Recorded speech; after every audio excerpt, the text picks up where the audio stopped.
Hello दोस्तों, मेरा नाम है अर्पित अग्रवाल और आप सबका फिर से स्वागत है इस चैनल पर। तो यार अपनी लास्ट वीडियो में मैंने बात किया था कि फ्रीलांसिंग क्या होता है और उसकी क्या टॉप स्किल्स होती हैं। अगर आपने वो वीडियो नहीं देखा है तो आप यहाँ पे आई बटन पर क्लिक करके वो वीडियो देख सकते हैं। तो यार जब मैं उसमें टॉप स्किल्स की बात कर रहा था तो उसमें जो सबसे पहले मैंने बात किया था उसमें मैंने वेब डेवलपमेंट के बारे में बात किया था। तो यार आज हम उसी के बारे में बात करने वाले हैं कि वेबसाइट डेवलपमेंट क्या होता है। तो हम देख लेते हैं कि आज का हमारा एजेंडा क्या है। तो यार सबसे पहले हम जिस टॉपिक के बारे में बात करने वाले हैं वो है व्हाट इज वेबसाइट डेवलपमेंट।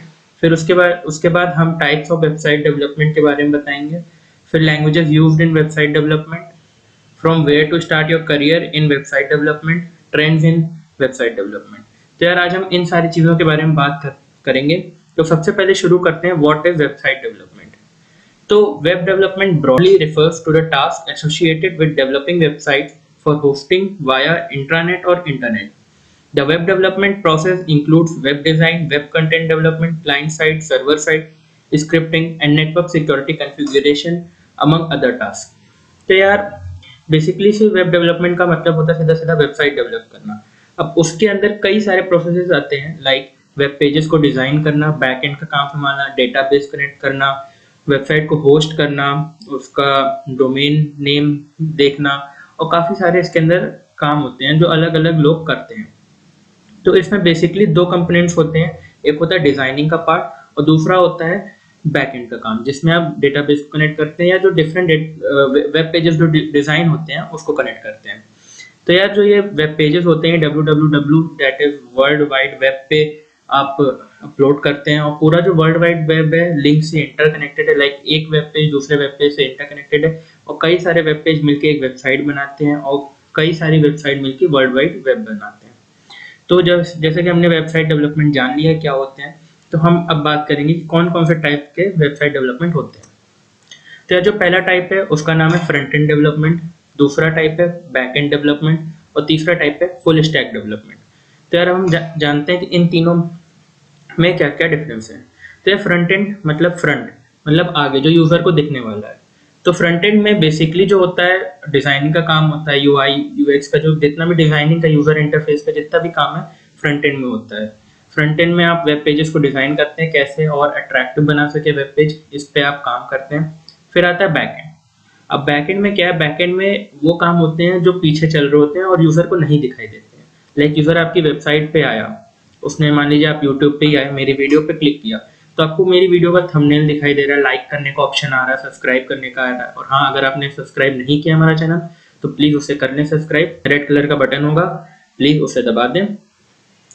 तो यार जैसे कि आपको ये पूरा डिजाइन दिखाई दे रहा होगा आपकी यूट्यूब का, पर जब आपने मेरी वीडियो को क्लिक किया देखने के लिए तो उसके पीछे कई सारे प्रोसेसेस हो रहे होते हैं। जैसे कि रिक्वेस्ट भेजी जाती है कि ऐसे ऐसे बंदे ने यूजर आईडी के साथ ये वाली वीडियो को देखने की रिक्वेस्ट की है, तो डेटाबेस में जाके मेरी वीडियो का जो लिंक होता है उसको मैच कराया जाता है, फिर वो वीडियो आपके सामने आती है। तो कई सारे इसके पीछे प्रोसेसेस होते हैं। तो ये सब जो प्रोसेसेस होते हैं वो बैक एंड डेवलपर संभालता है। फिर आता है फुल स्टैक डेवलपर। अब जो फुल स्टैक डेवलपर है वो ये दोनों काम करता है, फ्रंट एंड भी संभालता है, बैक एंड भी संभालता है। तो अगर आप फुल स्टैक डेवलपर हैं तो आपको front end like web designing का भी काम आना चाहिए, और आपको बैक एंड का भी काम आना चाहिए। तो ये रोल होता है फुल स्टैक डेवलपर का। अब हम बात करते हैं कौन कौन सी लैंग्वेजेस नेसेसरी है वेबसाइट डेवलपमेंट के लिए। तो सबसे पहले हम बात करेंगे फ्रंट एंड डेवलपमेंट के बारे में। तो फ्रंट एंड डेवलपमेंट में सबसे पहले आती है दोस्तों HTML। तो HTML is used to add features in a web page using tags। तो यार HTML का फुल फॉर्म होता है hyper text markup language. HTML एक बेसिक सा वेब पेज बनाने में काम आती है, जिसमें आप टेक्स्ट ऐड कर सकते हैं, हेडिंग्स ऐड कर सकते हैं, हेडर फुटर ऐड कर सकते हैं, वेबसाइट का टाइटल ऐड कर सकते हैं, फोटोज ऐड कर सकते हैं। एक बेसिक्स का मेन जो फीचर्स होने चाहिए वो एक HTML प्रोवाइड करता है हमें। फिर जो दूसरी लैंग्वेज आती है CSS। CSS is used to design and style the web pages created by HTML। तो यार जो CSS का फुल फॉर्म है वो है कैस्केडिंग स्टाइल शीट्स। जैसे कि हम नाम से समझ सकते हैं ये स्टाइलिंग के काम आती है ये लैंग्वेज। जो HTML का वेब पेज हमने बनाया होता है उसमें हम CSS की अपनी जो फाइल है उसको लिंक कर देते हैं, और जो CSS की फाइल होती है वो हमारी वेबसाइट को एक एक्स्ट्रा फीचर देती है, लाइक पोजीशनिंग का हेल्प करती है, कौन सा टैग कहाँ पे आना चाहिए, कौन से कलर में आना चाहिए, कितने साइज में आना चाहिए, और ये सब जो काम होते हैं पूरा CSS देखती है। फिर जो तीसरी लैंग्वेज आती है वो आती है जावास्क्रिप्ट। तो JavaScript is used to add customized features like menu bars, sliders etcetera by coding from scratch. तो यार जावास्क्रिप्ट का जो काम होता है, लाइक जैसे कि आप किसी भी वेबसाइट पर विजिट करते हैं, आपने देखा होगा कि ऊपर एक मेन्यू बार होता है। अब मेन्यू बार में कई सारी चीजें होती है, like home, about us, contact us and all, ये सब होता है। तो यार जो वो मेन्यू बार की डिजाइनिंग है वो आप जावास्क्रिप्ट से कर सकते हो, उसका जो कोड होता है अगर वो। और जावास्क्रिप्ट में दोस्तों ये खासियत है कि जो मेन्यू बार है उसको आप अपने हिसाब से कस्टमाइज कर सकते हैं, कोई भी उसमें स्टाइलिंग डाल सकते हैं या कैसे वो बिहेव करेगा, लाइक क्लिक करने पे क्या होना चाहिए, पॉपअप आना चाहिए कि नई चीज खुल जानी चाहिए, वो सब जावास्क्रिप्ट के अंडर आता है। फिर आता है दोस्तों Bootstrap. Bootstrap use to add features like menu bars, sliders etcetera without coding and customization. तो यार इसका भी काम जावास्क्रिप्ट जैसा ही होता है, बस इसमें आपको कोडिंग नहीं करनी होती, आपको प्री रिटन जो कोड्स होते हैं उनका लिंक अपने HTML पेज में डाल देना होता है और उसमें आपके जो मेन्यू बार से, स्लाइडर से जो भी फीचर होते हैं अपने आप ऐड हो जाते हैं। इसमें आप कस्टमाइजेशन नहीं कर सकते हैं। जो मेन्यू बार का कोड आपने कोड के लिंक का कॉपी आपने किया है, आपका मेन्यू बार डिक्टो वैसा ही दिखेगा, आप उसमें कोई भी चेंज नहीं कर पाएंगे। तो ये जो 4 लैंग्वेज होती हैं दोस्तों, ये फ्रंट एंड में काम आती हैं। अब हम देखते हैं बैक एंड में क्या यूज होता है। तो यार बैक एंड में सबसे पहले आता है PHP। PHP stands for Hypertext Preprocessor. It is used to create dynamic and static web pages and it is a server-side scripting language. तो यार जो PHP लैंग्वेज है वो किसी भी वेबसाइट का बैकएंड लिखने में काम आती है। इससे हम डायनेमिक पेजेस बहुत आसानी से बना सकते हैं। डायनेमिक पेजेस की बात की जाए तो सबसे ऊपर PHP का ही नाम आता है आजकल। तो PHP से हम एक अच्छी सर्वर साइट बना सकते हैं जिसमें हम डेटाबेस कनेक्शन से लेके रिक्वेस्ट जो भी होती है सारी हम फुलफिल कर सकते हैं। फिर आता है दोस्तों पाइथन। तो Python is used to create a backbone of web pages by connecting different web pages and providing additional features by the use of frameworks like Django और फ्लास्क। तो यार पाइथन जैसा कि आप लोग जानते हैं बहुत ही ज्यादा पॉपुलर हो चुकी है इस समय में। तो पाइथन से भी आप वेबसाइट का बैकएंड बिल्ड कर सकते हैं, डिफरेंट पेजेस को कनेक्ट कर सकते हैं। इसके कुछ फ्रेमवर्क्स होते हैं लाइक Django और फ्लास्क, जो कि आपको बहुत ही आसानी से अपने कोड को इम्प्लीमेंट करने में मदद करते हैं। मशीन लर्निंग के मॉडल्स तक आप पाइथन की मदद से अपने वेबसाइट में डाल सकते हैं। तो फिर अगली लैंग्वेज आती है Node.js। Node.js is used with JavaScript to connect web pages and perform backend development tasks. It provides a large number of features to the developers. अब दोस्तों Node.js भी PHP और Python जैसा ही काम करती है। ये भी आजकल काफी पॉपुलर हो गई है क्योंकि फ्रंट एंड में लोग JavaScript सीखते हैं, तो उसी की मदद से Node.js यूज होता है जिसकी वजह से वो बैकएंड का काम भी आसानी से कर सकते हैं। फिर आता है दोस्तों नया Ruby on Rails। Ruby on Rails भी आजकल दोस्तों लोगों की चॉइस बन चुकी है। Ruby on Rails is another choice of programmers for the backend task of website development. It is a framework used in backend development. तो यार Ruby on Rails भी आजकल काफी पॉपुलर हो गया है, काफी लोग इसे यूज करने लग गए हैं। तो इतनी ज्यादा डिमांड इसकी नहीं बढ़ी, पर फिर भी ये इजी है थोड़ा बाकी सबसे, तो Ruby on Rails काफी लोग यूज कर रहे हैं। फिर आता है डेटाबेस ऑप्शंस। अब कौन कौन से डेटाबेसेस यूज कर सकते हैं अपनी वेबसाइट के अंदर। तो यार सबसे पहले आता है MySQL। MySQL की जो फैमिली है उसमें MySQL सबसे ज्यादा यूज होता है। SQL का कोई भी डेटाबेस आप यूज कर सकते हैं। फिर आता है MongoDB। MongoDB भी आजकल काफी लोग यूज कर रहे हैं। तो बेसिकली यही दोनों यूज होते हैं, बाकी फिर आप और भी यूज कर सकते हैं, ओरेकल के होते हैं और कई सारे, रेडिस एक होता है, कई सारे डेटाबेस है जो कि आप यूज कर सकते हैं। मेनली ये दोनों ही यूज होते हैं। फिर हम बात करते हैं दोस्तों कहाँ से हमें वेबसाइट डेवलपमेंट का करियर स्टार्ट करना चाहिए। तो everyone who is thinking to start their career in web dev should first begin with front-end development. Though in the long run they are planning to become back-end developers, first of all start with HTML. तो यार आप चाहे back-and developer बनना चाहते हो, चाहे front-end developer या full stack developer, आपको स्टार्ट HTML से ही करना पड़ेगा। अब ऐसा क्यों है कि हमें HTML और CSS की ही नॉलेज क्यों पहले लेनी चाहिए। अब लाइक अगर आप फ्रंट-एंड में है तो आपको HTML और CSS से ही बिगिन करना है, फुल स्टैक है तब भी आप HTML CSS से, पर बैक-एंड वाले क्यों HTML CSS पढ़ें। तो यार जब अगर आप बैकएंड का काम कर रहे हैं तो आपको एक प्रॉपर वेब पेज और कुछ चाहिए होते हैं जिसपे आप अपना बैकएंड का सर्वर कनेक्ट कर सकें और देख सकेंगे कि आप सही कर रहे हैं कि नहीं कर रहे हैं। आप प्रैक्टिस करने के लिए कुछ वेब पेजेस या वेबसाइट का यूज होता है।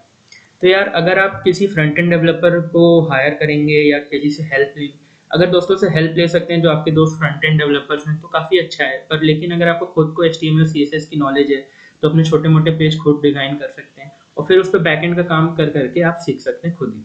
तो इसमें दूसरे किसी की मदद लेने की जरूरत नहीं, आप खुद ही काम कर सकते हैं और बैकएंड स्किल्स अपनी अच्छी कर सकते हैं। फिर इसके बाद चॉइस आता है कि आप कौन से वेबसाइट डेवलपर बनना चाहते हैं, फुल स्टैक बनना चाहते हैं, फ्रंट एंड डेवलपर बनना चाहते हैं या बैक एंड। अगर आप फ्रंट एंड डेवलपर बनना चाहते हैं तो आप जावास्क्रिप्ट या बूटस्ट्रैप की तरफ आगे बढ़ेंगे, और अगर बैक एंड तो या तो आप PHP या पाइथन यूज करेंगे। अगर आपने पाइथन पहले सीख रखी है तो मैं कहूँगा पाइथन की तरफ ही जाएं, क्योंकि पाइथन बहुत ही आसान लैंग्वेज है और बहुत आसानी से आप पाइथन का यूज करके अपने वेब पेजेस कनेक्ट कर सकते हैं। फिर आप काफ़ी फ्रेमवर्क आते हैं जिनका यूज़ कर सकते हैं, लाइक एंगुलर होता है, रूबी ऑन रेल्स होता है, Django, फ्लास्क और कई सारे ऐसे फ्रेमवर्क मार्केट में अवेलेबल है जिसके यूज़ से आप काफ़ी आसानी से अपनी वेबसाइट डेवलप कर सकते हैं। और फिर आपके ऊपर है दोस्तों, आप कितना एक्सप्लोर करते हैं इस फील्ड के अंदर। जितना आप अंदर जाएंगे आपको उतनी ही नई चीज़ें मिलेंगी और फिर आप उतने ही अच्छे वेब डेवलपर बन सकते हैं। फिर आता है दोस्तों trends in website development in 2020। So first and foremost, to create a responsive website is always a trend in web dev. Website is not responsive, is not designed as per modern trends, and is not behaving properly on different devices, then all your efforts will go in vain. तो इसका क्या मतलब? Like मैं एक user हूँ, मैं किसी website पे गया, पर अगर वो वेबसाइट काफी प्लेन सी वेबसाइट है तो मैं उस पर ज्यादा देर नहीं रुकूंगा, बैक होकर दूसरी वेबसाइट पे चले जाऊंगा। पर अगर वहीं अगर कोई वेबसाइट पे मैं गया और काफी अट्रैक्टिव सी, नए लुक सी, या काफ़ी ऐसा जिससे मेरा इंटरेक्शन काफ़ी अच्छा हो जाए, जो जिस पर्पज से मैंने वो वेबसाइट खोली है बहुत ही आसानी से और तुरंत पूरा हो जाए, तो मैं उस पर ज़्यादा फोकस करूंगा और उस पर बार बार जाऊँगा। तो इसीलिए दोस्तों, अगर आप वेबसाइट डेवलपमेंट कर रहे हो तो आपकी जो वेबसाइट होनी चाहिए वो काफ़ी इंटरेक्टिव होनी चाहिए, अट्रैक्टिव होनी चाहिए, ताकि ज़्यादा से ज़्यादा ट्रैफिक उस पर आए और ज़्यादा से ज़्यादा आप रेवेन्यू उस वेबसाइट से ले सकें। फिर दोस्तों आता है दूसरा पॉइंट, ML एंड AI का। ML एंड AI दोस्तों बहुत ही ज़्यादा पॉपुलर हो चुका है। आप अपने वेबसाइट में Django या फ्लास्क की मदद से ML के जो मशीन लर्निंग के जो भी मॉडल्स होते हैं वो अपलोड कर सकते हैं अपनी वेबसाइट पर, और काफ़ी आजकल इसका ट्रेंड हो गया मशीन लर्निंग का, तो ये भी एक अच्छा ऑप्शन है। अगर आपको पाइथन आती तो आप काफ़ी आसानी से मशीन लर्निंग की तरफ भी आगे बढ़ सकते हैं। फिर आता है दोस्तों चैटबॉट्स आपने देखा होगा आजकल हर कंपनी चैटबॉट्स को यूज़ कर रही है, ताकि जो कस्टमर से उनका रिलेशन है वो काफ़ी ईजिली हो सके, उनको ज़्यादा जॉब्स ना देनी पड़े लोगों को, ताकि कस्टमर केयर सर्विस वाले बंदों को ज़्यादा जॉब ना देनी पड़े, ताकि उनका पैसा भी बचता रहे और टेक्नोलॉजी का यूज़ करते हुए काफ़ी अच्छी सर्विस दे सके।